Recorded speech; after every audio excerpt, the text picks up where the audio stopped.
So guys welcome back to my channel online Pathshala by Nishi. आप लोग सब लोग जानते हैं कि मैं कुछ दिन पहले अभी हिस्ट्री का वीडियो अपलोड किया था क्लास 10th का। तो मुझे बहुत सारे कमेंट आने लगे कि मैं क्लास 9th का बायोलॉजी का चैप्टर सेकंड जो है टिश्यू वो पढ़ाऊँ। इसीलिए मैं आज आपके लिए चैप्टर टिश्यू का सारा नोट्स लेके आई हूँ। मैं आप लोग को टिश्यू पढ़ाने जा रही हूँ। स्टार्ट करते हैं वीडियो।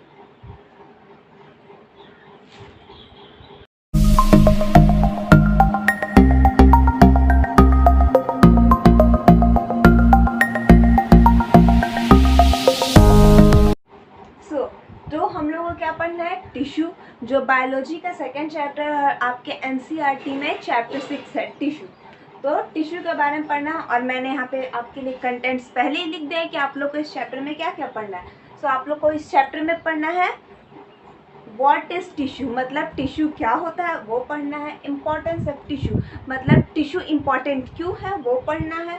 और प्लांट टिश्यू, प्लांट्स में भी टिश्यू पाए जाते हैं, उनके टिश्यू के बारे में, meristematic tissue, permanent tissue, animal tissue and nervous tissue, आपको ये सारे पढ़ना है। तो वन बाई वन करके मैं आपको ये पढ़ाने जा रही हूँ, प्लीज़ ध्यान दीजिएगा और कॉपी पेन लेके बैठिए। जो भी इम्पोर्टेंट मैं आपको बताने जा रही हूँ प्लीज़ उसको नोट कर लीजिएगा। गाइज, जैसा कि मैंने आपको अपने कंटेंट में बताया था, जो हमें पहला पढ़ना है वो क्या है? What is tissue. तो मैंने यहाँ पे डिफाइन लिख दिया है व्हाट इज टिश्यू। आप लोग देखिए please. Tissue, cells specializing in one function are often grouped together in the body to do a particular function, so the group of cell called a tissue। मतलब कि हम लोग सब लोग जानते हैं कि हम लोग का बॉडी जो है सेल से बना हुआ है। तो जब वो सारे सेल्स, मतलब एक ही फंक्शन करने वाले सेल्स, जितने भी सेल्स है जो सारा एक ही फंक्शन करते हैं, वो सारे सेल्स ग्रुप करके एक टिश्यू बनाते हैं, ग्रुप करके एक क्लस्टर बना देते हैं। वो क्लस्टर क्या होता है? पार्टिकुलर फंक्शन, कोई एक ही काम करता है, क्योंकि सारे सेल्स जो होते हैं वो एक ही काम करने वाले सेल्स ग्रुप करके एक क्लस्टर बनाते हैं, और वो क्लस्टर जो होता है एक ही फंक्शन करता है, जिसको हम लोग टिश्यू कहते हैं। तो सेल से टिश्यू बनता है, टिश्यू से एक ऑर्गन बनता है, और ऑर्गन से जो होता है ऑर्गेनिज्म बनता है। तो टिश्यू क्या होता है? तो cell specialising in one function are often group together in the body to do a particular function, so the group of cells called tissue. I hope आपको समझ में आ गया होगा। इसका एग्जाम्पल क्या है? Blood, phloem and muscles.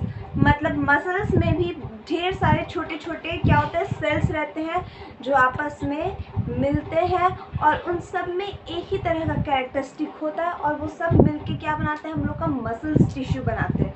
वैसे ही blood में क्या होता है? ब्लड के अलग अलग सेल्स होते हैं, और सबका एक ही कैरेक्टरिस्टिक होता है, सबका फंक्शन एक होता है, वो आपस में कलेक्ट होकर एक क्लस्टर बनाते हैं।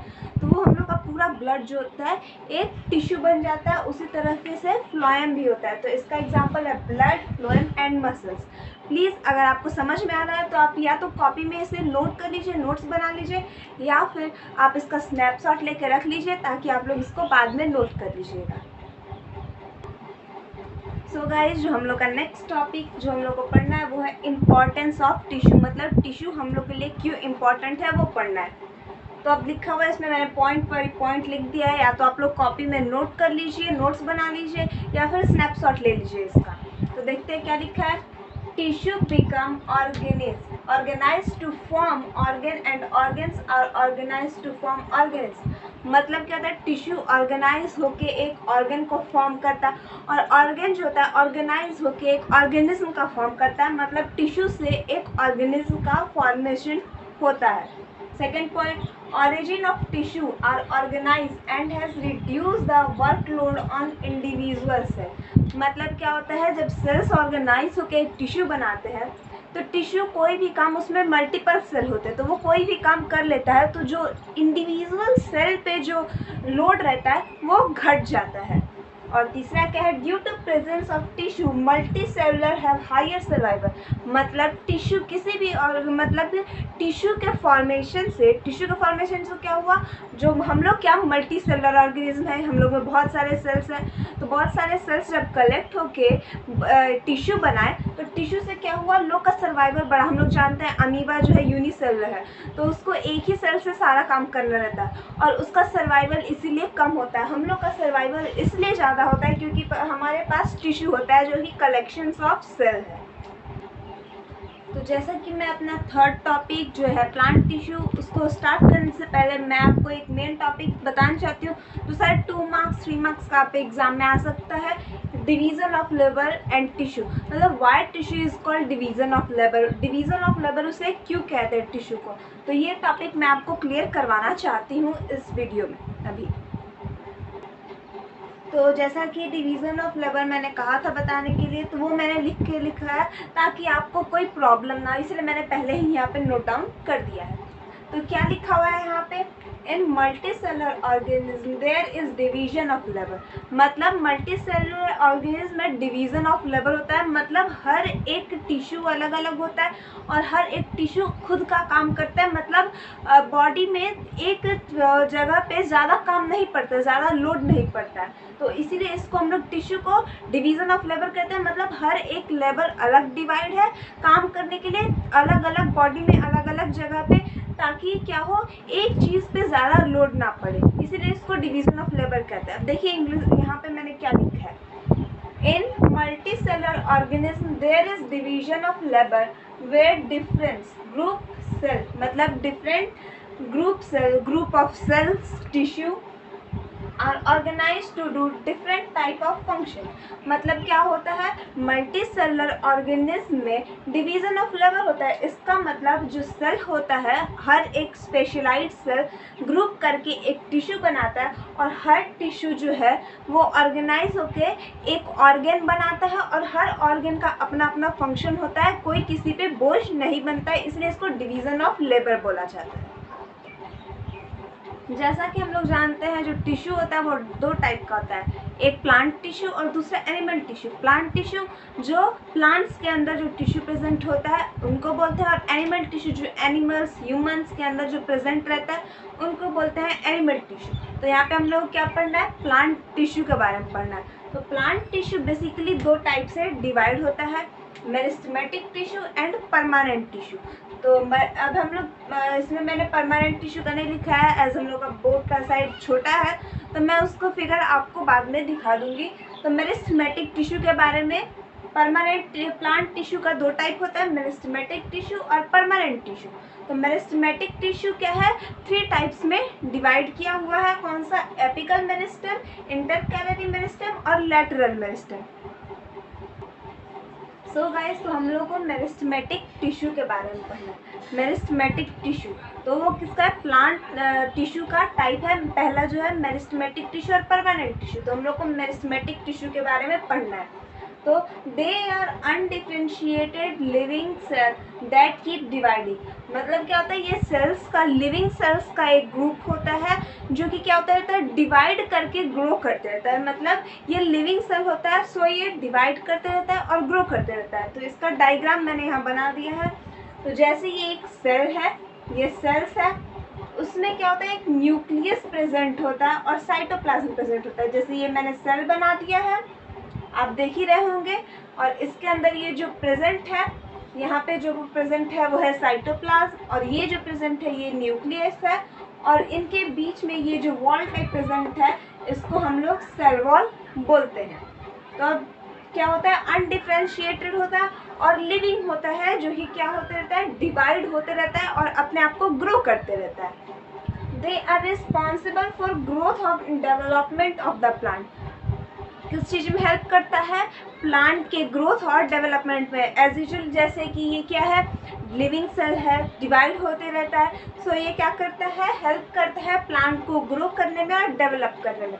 तो सो आपको इससे अंदाज़ा लग ही गया होगा कि ये कहाँ प्रेजेंट होगा। तो ये प्रेजेंट होता है प्लांट्स के रूट स्टेम शूट में, क्योंकि ये क्या होता है, growing part of the plant होता है। रूट ग्रो ही करता है, स्टेम ग्रो करता है एंड शूट ग्रो करता है, तो ये प्रेजेंट होता है ग्रोइंग पार्ट में।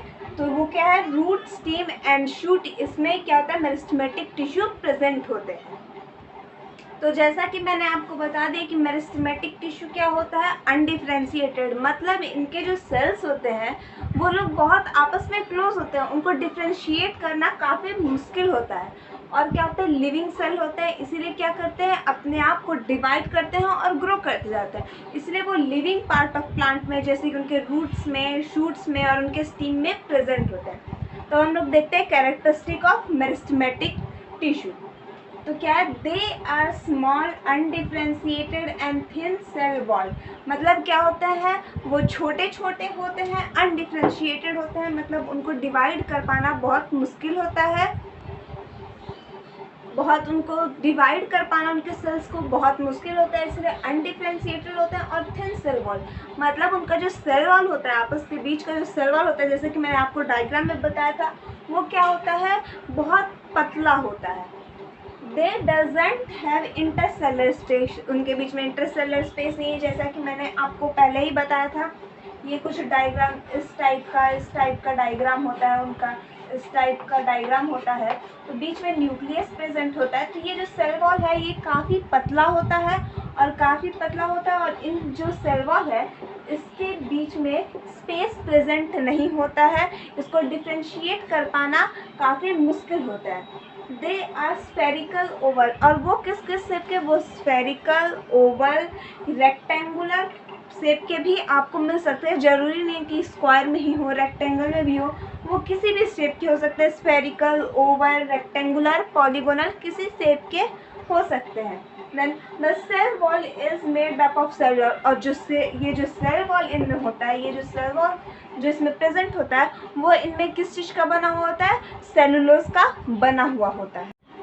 तो टाइप ऑफ मेरिस्टेमेटिक टिश्यू हम लोग को पढ़ना है, तो इससे पहले मैं रिकॉल कर देती हूँ। मेरिस्टेमेटिक टिश्यू जो हम लोग पढ़ चुके हैं, मेरिस्टेमेटिक टिश्यू क्या होता है, जो एक प्लांट टिश्यू का टाइप होता है जो कि अनडिफ्रेंशिएटेड लिविंग सेल से बना होता है, मतलब उनके सेल्स को डिवाइड नहीं कर सकते, और जो उनका सेल वॉल होता है वो बहुत थिन होता है और सेलुलोज से बना रहता है, उनके अंदर साइटोप्लाज्म प्रेजेंट होता है, न्यूक्लियस भी प्रेजेंट होता है, उसका टाइप हम लोग पढ़ते हैं, और वो क्या करता है, प्लांट को ग्रो करने में हेल्प करता है, तो वो ग्रोइंग पार्ट ऑफ प्लांट के प्रेजेंट होता है। अब टाइप ऑफ मेरिस्टेमेटिक टिश्यू हम लोग पढ़ेंगे, तो क्या हम लोग का फर्स्ट जो है वो एपिकल टिश्यू है। फर्स्ट क्या है, apical tissue. It is found in growing part, they are also called primary meristematic tissue, मतलब क्या होता है, ये ग्रोइंग पार्ट ऑफ प्लांट में प्रेजेंट होता है, तो इसको हम लोग प्राइमरी मेरिस्टेमेटिक भी बोलते हैं, प्राइमरी मेरिस्टेमेटिक भी इसको बोला जाता है। तो ये क्या होता है, ग्रोइंग पार्ट ऑफ प्लांट में प्रेजेंट होता है, जो पार्ट ग्रो करता है, जैसे कि स्टीम ग्रो करता है, उसके बाद लीव्स ग्रो करते हैं, तो ये कहाँ प्रेजेंट होता है, ग्रोइंग पार्ट ऑफ प्लांट, जिसको हम लोग इसको और किस नाम से जानते हैं, प्राइमरी मेरिस्टेम के नाम से भी जानते हैं। सेकेंड पार्ट क्या है, इंटरकैलरी।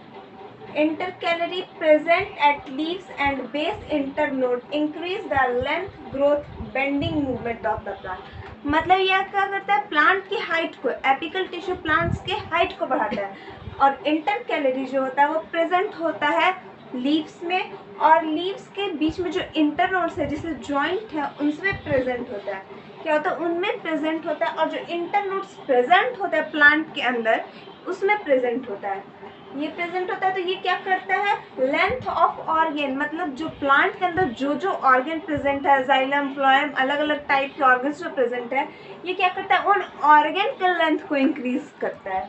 तो ये करता है एपिकल प्लांट के हाइट को, और इंटरकैलरी क्या करता है, ऑर्गन के लेंथ को इंक्रीज करता है, और क्या करता है, ये प्रेजेंट होता है लीव्स में, ट्विंग्स में और इंटरनोड में। सो ये क्या करता है, बेंडिंग मूवमेंट, मतलब प्लांट के बेंडिंग मूवमेंट को बढ़ाता है ये। और ये क्या है, लेटरल, जो थर्ड इसका टाइप है वो है लेटरल। लेटरल क्या होता है, it is found in the vascular bundle of stem and root, मतलब स्टीम एंड रूट में बंडल टाइप का एक प्रेजेंट होता है। तो उस बंडल टाइप जो प्रेजेंट होता है उसमें क्या प्रेजेंट होता है, लेटरल टिश्यू, लेटरल, ये मेरिस्टेमेटिक का लेटरल टिश्यू वहाँ पे प्रेजेंट होता है। तो ये क्या करता है, इंक्रीज द डायमीटर, मतलब जब वस्कुलर में स्टीम के वस्कुलर और रूट के वस्कुलर टाइप में प्रेजेंट होगा, कुछ वस्कुलर इस टाइप के वस्कुलर बंडल होते हैं जो प्लांट के रूट होते हैं और स्टीम में, तो अगर इसमें प्रेजेंट होता है क्या, लेटरल प्रेजेंट होता है, तो वो क्या करता है, इंक्रीज करता है डायमीटर में, मतलब इसका डायमीटर बढ़ाता है, प्लांट का डायमीटर बढ़ाता है। तो यहाँ पे मैंने डायग्राम बता दिया, और जैसा कि मैंने आपको एपिकल, इंटरकैलरी और लेटरल के बारे में समझा दिया, तो आप लोग समझ ही सकते हैं कि क्या कहाँ प्रेजेंट होगा। तो जैसे कि ये जो टिप ऑफ द प्लांट है, ग्रोइंग पार्ट है ऊपर से, तो यहाँ पे कौन सा आप लोगों को लगता है कौन सा प्रेजेंट होगा, यहाँ पे एपिकल प्रेजेंट होगा। क्या प्रेजेंट होगा, एपिकल, यहाँ पे एपिकल प्रेजेंट होगा। उसके बाद क्या हम लोग दूसरा जानते हैं, intercalary, present in the leaves, leaves में प्रेजेंट होता है, और बेस, जो बेस यहाँ पे इंटरनोड्स इनके बीच में जो जॉइंट है उसमें प्रेजेंट रहता है। और क्या करता है ये, क्या करता है, बेंडिंग मूवमेंट, मतलब लीव्स कितना ज़्यादा बेंड हो पा रहा है, जल्दी नहीं टूट रहा है, उसको बढ़ाता है। तो लीव्स के पास यहाँ पे प्रेजेंट होता है। तो इंटरकैलरी कहाँ प्रेजेंट होता है, यहाँ पे इंटरकैलरी प्रेजेंट होता है। उसके बाद जो हम लोग का थर्ड टाइप है वो लेटरल है। लेटरल कहाँ, मैंने आपको बताया, वस्कुलर टाइप, ऐसे बंडल टाइप्स होता है उसके रूट में, स्टीम में। तो यहाँ पे क्या प्रेजेंट होता है, लेटरल, क्या प्रेजेंट होता है, यहाँ पे लेटरल प्रेजेंट होता है, जो कि क्या करता है, इंक्रीज करता है इसके डायमीटर को, इंक्रीज करता है, मतलब पेड़ को और मोटा बनाता है, ये पेड़ के हाइट को और बढ़ाता है। तो इसको प्राइमरी मेरिस्टेम से नाम से जानते हैं। इंटरकैलरी क्या करता है, इंटरकैलरी इनके बेंडिंग को और स्ट्रॉन्ग करता है, और लेटरल क्या करता है, प्लांट के ब्रेथ को, प्लांट की इस चौड़ाई को, स्टीम के चौड़ाई को बढ़ाता है। तो यहाँ पे हमारा मेरिस्टेमेटिक टिश्यू का जो टाइप्स है वो ख़त्म हो गया। मैंने आपको डायग्राम दिखा के बता दिया, तो आप इसको प्लीज़ कॉपी में नोट कर लीजिए, नहीं तो जो मैंने लिखा है उसका स्नैपशॉट ले लीजिए और कॉपी में नोट कर लीजिएगा बाद में, क्योंकि ये बहुत इंपॉर्टेंट है। टिश्यू चैप्टर से क्वेश्चन आते हैं और बहुत कंफ्यूजिंग चैप्टर है, क्योंकि इसमें बहुत सारे टाइप्स दिए हुए हैं। तो मैं आपको 1 बाय 1 क्लियर करवा दूँगी। अब मैंने मेरिस्टेमेटिक टिश्यू जो है आपको क्लियर करवा दिया, उसके एपिकल और इंटरकैलरी और लेटरल, ये तीनों टाइप। अब इसके बाद जो हम लोग को पढ़ना है वो परमानेंट टिश्यू होगा, तो ये ज़्यादा हौच-पौच हो जाएगा, इसलिए मैं थोड़ा ब्रेक लेती हूँ। आप लोग इसको प्लीज़ कॉपी में नोट कर लीजिए।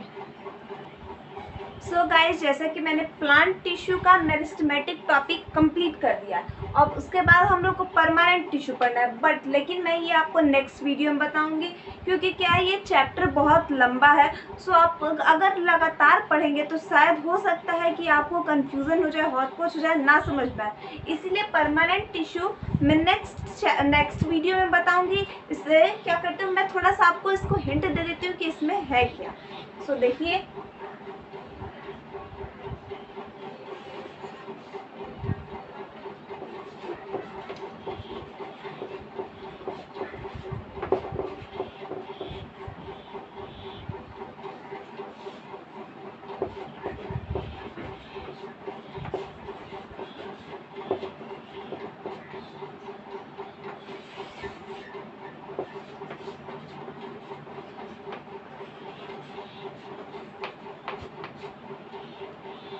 परमानेंट टिश्यू जो होता है वो 3 टाइप्स का होता है, सिंपल परमानेंट, कॉम्प्लेक्स परमानेंट और स्पेशल परमानेंट। तो परमानेंट भी क्या है, प्लांट टिश्यू का टाइप है परमानेंट टिश्यू, और हम लोग को उसमें क्या पढ़ना है, सिंपल के बारे में, कॉम्प्लेक्स परमानेंट टिश्यू और स्पेशल परमानेंट टिश्यू के बारे में। सो मैं ये जो है आपको नेक्स्ट वीडियो में बताऊँगी। सो गाइस, तो इसमें सिंपल परमानेंट, कॉम्प्लेक्स और स्पेशल परमानेंट टिश्यू के बारे में भी, इसमें भी इनके बहुत सारे टाइप्स जो है हमें पढ़ना है, लेकिन हमारा बोर्ड जैसे कि छोटा है, शायद इसमें नहीं हट पाए, इसलिए मैं आपको इसमें बुक का फ़ोटो दिखा दूँगी, आप उसको नोट कर लीजिएगा क्योंकि वो इम्पॉर्टेंट है, उससे ही आपको क्या हो ओवरऑल व्यू मिल जाएगा कि क्या पढ़ना है क्या नहीं पढ़ना है, तो उसको नोट कर लीजिएगा। एंड गाइज, अगर आपको ये वीडियो अच्छा लगा तो इसको लाइक एंड सब्सक्राइब कीजिए ताकि मुझे भी मोटिवेशन मिले कि मैं आपके लिए नेक्स्ट वीडियो लेके आऊँ ताकि आप लोग की हेल्प हो सके।